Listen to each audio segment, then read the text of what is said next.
Hey Aries, welcome to Amihan Tarot. Ito ay general reading. Pwede ka makarelate, pwede hindi. So, kunin mo lang ang mga message na para sa'yo.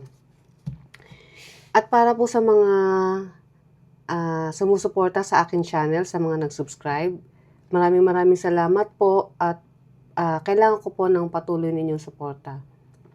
At ang mga message na po pala na ito ay gabay lang, so depende po kung paano nyo i-apply sa sitwasyon nyo. And then yung tungkol po sa general reading, or sa personal reading, pwede nyo po akong i-message sa aking description box below, or pwede po kayong mag-message sa akin using my Facebook account.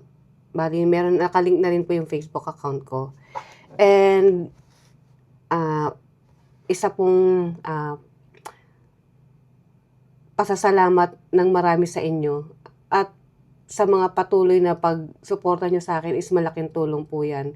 So, yung mga ads po, kung meron pong mga ads na nakikita kayo, nakikisuyo po ako, pabor na kung pwede po, wag nyo na lang po i-skip dahil malaking help po sa akin yan. So, Aries, ito ang yung reading, weekly reading, na paparating sa'yo from universe. So, ito ang iyong overall energy. Knight of Wands. Ang iyong challenge. Two of Swords. Ang iyong focus. Three of Cups. Ang iyong blessings. Six of Swords. Ang iyong future energy. Seven of Cups. At ang iyong outcome is the Emperor. Wow. Energy mo to, Aries. The Emperor. Okay, para sa energy mo this week is Knight of Wands. Medyo agresibo ka nitong linggo na to. Pwedeng sa isang sitwasyon o relationship, pwedeng sa career mo. Marami kang ginagawa na yung dedication mo or yung pagsusumikap mo, nandoon lang nakatuon. At seryoso ka sa ginagawa mo, kung ano man to. And then, ang iyong challenge is Two of Swords. Well, kung masyadong agresibo ang energy mo, maganda naman yan. Kasi, lalo na kung sa trabaho may hinahabol kang project, may mga quotas kang, kung sa sales ka or sa ibang department ka naka-assign na kailangan ng quota, pwede naman yan. Kaya lang sometimes, dahil sa marami tayong pinagpipilian, marami tayong ginagawa, may mga desisyon ka na pabigla-bigla na hindi rin para ganun kaganda. So, yun yung pag-iisipang maigi. Kailangan mo magdesisyon kung nararapat ba or medyo may mga bagay na kailangan mo ring magdahan-dahan. And then, ang iyong focus, Three of Cups. Celebration or literal na ikaw ay may isi-celebrate or may sineselebrate within your family or mga friends. Pwede rin itong sa trabaho mo or nag-i-enjoy ka kung ano man yung mga grupo or sinasalihan mo or let's say nasa trabaho ka, enjoy ka sa iyong mga kasamahan, nag-i-enjoy ka. So nandoon yung focus mo. Kaya para napaka-energetic ng energy mo this week. And then, ang iyong blessings. Six of Swords. Alam mo, ang blessing mo is, ikaw yung taong kahit na sabihin napaka-agresibo mo sa ibang bagay, lalo na kung sa trabaho mo, may time ka pa rin na alam mo kung paano ka magkaroon ng sarili mong space. Trabaho, yes, minsan nahihirapan ka magdesisyon dahil ikaw mismo napupuna mo na sa sobrang pagmamadali mong mag-isip is may mga bagay na hindi nagiging maganda ang resulta. So, yun yung nagiging challenge mo. But at the same time, kung nag-i-enjoy ka kasama ang iyong pamilya or friends or kasamaan sa trabaho, alam mo rin kung hanggang saan lang yung hangganan. I hope na iintindihan mo ibig sabihin. Kumbaga may limit, may limitasyon. At hindi ka nahihiyang ipakita yan. Para sa'yo, kung trabaho, trabaho, kung friends, friends, kung family, family. At kung sa sarili mong space, meron ka din. Kasi yung iba, di ba, naiilang umayaw o hindi. Pero ikaw hindi. Kaya mo sabihin yan in a nice way or nang walang pag-aalinlangan. And then, ang iyong future energy, 7 of Cups. Oh, marami ka kasing pinagpipili ang gawin. Marami kang gustong gawin sa buhay mo. Kaya ito, medyo nalilito ka rin. Dahil, yes, agresibo ka, determinado, pero, minsan, sa sobrang dami ng choices, nakakalito nga talaga. So, hinay-hinay. I-make sure mo, kung itong choices or mga pagpipilian mong ginagawa mo is maganda yung kalalabasan. Kasi in the future, nakikita ko na medyo, mapapagod ka o malilito ka na hanggang sa biglang mabablangko ka na lang. And then, ang iyong outcome, the Emperor. Kayang-kaya. Sabi mo, no? Kayang-kaya ko to. Alam ko kung paano magpaplano. So, kung ano man yung pagpipilian na yan, kaya kong i-handle. Yun yung nakikita kong energy rito sa outcome mo. Okay, now, let's clarify.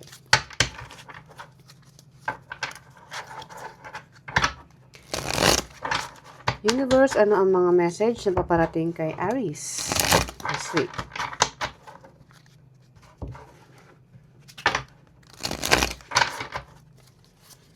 Knight of Wands. Wow, 7 of Cups. 7 of Cups, the Wheel of Fortune, and the Sun. Okay. Kasi nga masaya ka. Masaya ka at alam mo, yung focus mo, hindi mawawala. Kahit left and right pa. Anumang trabaho yan. So, kung sa tingin mo, walang obstacle, sige. Maganda yan. Pagpatuloy mo lang energy mo. At kung kaya mong i-handle at hindi ka malilito, kaya nga sabi ko, the Emperor, kayang-kaya mo eh. So, maganda yung energy mo. Pero may time na nag-iisip ka pa rin. Kasi nandirito, nakikita ko eh, na minsan, sa lalim ng pag-iisip mo, napapa-pause ka rin minsan. Pero kung confident ka din, go. Maganda nga yan. And then, the Two of Swords, ang yung challenge. Kasi, ang challenge mo rito is, determinado ka, oo, pero nahihirapan ka rin magdesisyon sa ibang aspeto o bagay na ginagawa mo. Five of Wands, Knight of Wands, which is yung energy mo this week, and then, the Hangman. Okay. Itong pag-aalinlangan mo sa it's not tungkol sa isip mo. Ito yung around people, yung mga people na nakapaligid sa'yo. People around you. Kaya minsan napapahinto ka at hindi ka nakakapag-desisyon ng tama. Kasi 5 of Wands is competition, kaya pala ang energy mo is palaban. Kasi parang ayaw mo rin magpatalo eh. Ito yung energy na napaka-competitive mo. Maganda naman kung ang competition na inaano mo para sa mga nakapaligid sa iyo is tama. Hindi ko alam kung ito ay regarding sa work o regarding sa sarili mong pamilya. Na merong kapamilya kang medyo sa larangan o sa estado ng pamumuhay is merong mga nagpapataasan. So, minsan nagko-question sa'yo ng tanong sa sarili mo na dapat mo bang gawin? Dapat ba nilang gawin yon? Pero, ang nakikita ko sa'yo, yes, nagkakaroon ka na realization yan, but still, andun pa rin yung pagiging competitive mo. Whether sa trabaho to o sa sarili mo mga kamag-anak o pamilya. Kasi meron naman ganun, di ba? Magaganda estado niyo sa buhay pero ikaw mismo ang mga nakikipagkumpetensya sa iyo is malalapit na tao mo sa buhay. Okay. And then on 3 of Cups, clarify natin yan. Page of Pentacles, 7 of Swords, and the Star. Okay. Itong focus mo is regarding sa trabaho mo. So, it doesn't matter kung ano man tong may competition, but make sure na healthy competition kasi nakikita ko rito yung 7 of Swords. Minsan, ikaw mismo hindi mo na nakikilala yung sarili mo dahil sa sobrang kailangan ikaw yung manalo, kailangan ikaw yung mas mataas. Maganda naman yan kung para sa'yo yun yung ikasasaya mo. Pero kung sa tingin mo may masasaktan at may ayaw din, alam mo mahirap kasi yung ganun may taong ayaw magpatalo. So kung hindi mo man to energy at para sa'yo ginagawa mo lang tong gusto mong gawin is dahil sa, yun nga, gusto mo lang na maging mas asensado sa, sa buhay. Kaya nagpo-focus ka sa kung ano yung meron ka, trabaho o project. Pero sabi ko nga, may mga taong hindi rin natutuwa pagka ganyan. So, ang konting ko lang dito sa'yo is, parang babala, tingnan mo rin kung ano na yung ganap sa mga taong nakapaligid sa'yo. Dahil minsan ang inggit or taong ayaw masasapawan is nakakagawa ng hindi maganda. Hindi ko sinasabi na may physical na mangyayari na sakitan or away, pero pwedeng masabotahe kung ano man yung ginagawa mo. So, careful. Tingnan mo. Kasi alam ko naman na ikaw yung taong mataas ang pangarap. So, ang i-focus mo rito is, minsan balansehin mo rin. Makiramdam ka, tingnan mo. Kung may mga agenda na ba na sa tingin mo is sumusobra na sa paningin mo na dapat ka na maging aware. Okay, and then ang 6 of Swords, which is ang iyong blessing. That's why, alam mo kung ano, kaya pala ito yung blessing mo na okay lang sa'yo. Kaya mong limitahan, kaya mong dumistansya sa tao pag alam mong hindi na maganda ang intention sa'yo. So, maganda. Alam mo pala makiramdam ya. That's why yan ang blessing mo. So, Aries, the Lovers, the Moon, and the Devil. See, the Devil means meron ngang nagaganap na hindi lang to basta competition na kasi parang nakasalari rito is yung mga position nyo sa buhay sa isa't isa. So, maging aware ka. Magaling kang makiramdam. Nakikita ko yan. So, alam mo kung ano ang pakikisama, kung paano makisama. Kasi, the Lovers is isa itong commitment. At itong commitment na to is nakikita ko regarding sa iyong trabaho. Pwede rin itong sa malapit na kamag-anak na ayaw mas may aangat sa kanya. So, depende sa iyo, Aries, kung saan mo to i-apply. Kasi, ang mo rito is yung iyong pakiramdam. Malakas yung pakiramdam mo. So, kung sa tingin mo, kailangan mong dumistansya, kailangan mong maglaylo, kailangan mong humindi, yun yung sundin mo. Sundin mo yung kutob mo.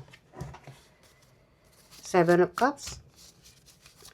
Kung kinakailangan mong makipaglaro, or sabihin natin, kumbaga, yes, competitive ka, pero kung sa tingin mo, kailangan mo ng konting sunod sa kanilang pag-agos o alam mo yung sumunod ka sa agos na tinatawag o sumayaw ka sa tugtog, gawin mo. Sumabay ka sa tugtog, yun. 7 of Cups, ang iyong future energy, the Ace of Swords, the Chariot, and the 4 of Wands. Palaban ka talaga, Aries. Kasi para sa'yo, ikaw ito eh. Kailangan nilang harapin yan, tanggapin yan, na ang buhay ay may competition. Ngayon, kung sa kanila, maaapakan ng ego nila, you don't care. Ito yung pagkatao mo, so yun ang ipaglalaban mo. as long as wala kang nasasaktan.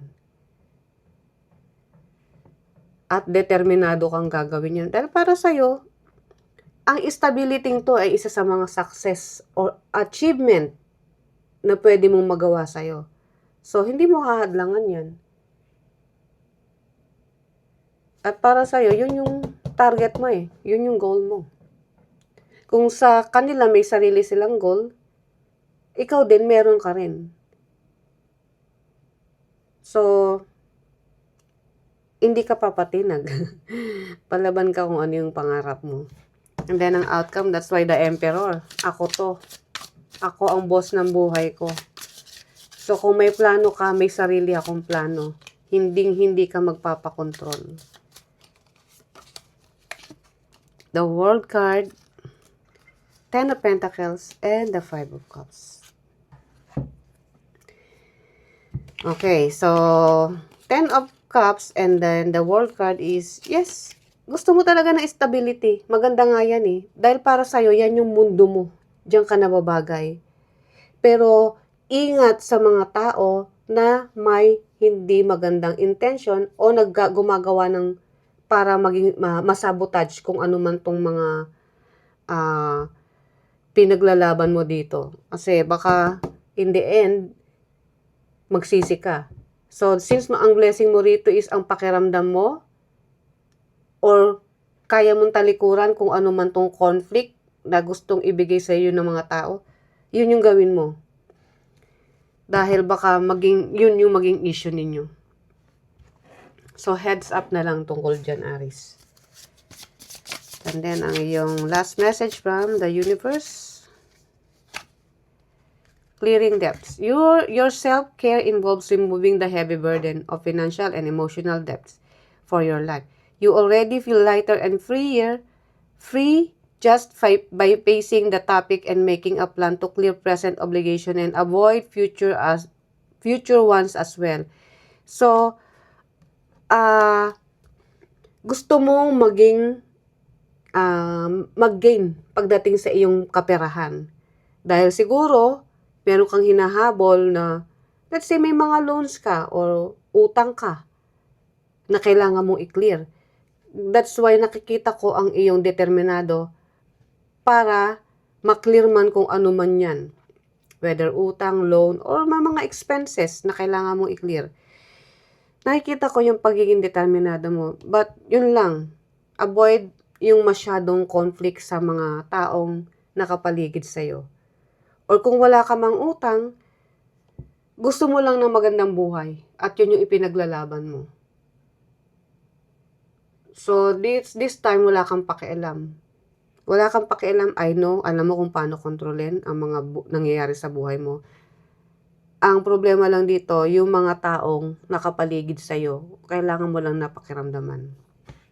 Okay, Aries, ito ang iyong reading. I hope nagustuhan mo. See you ulit sa mga susunod pa nating reading. Bye!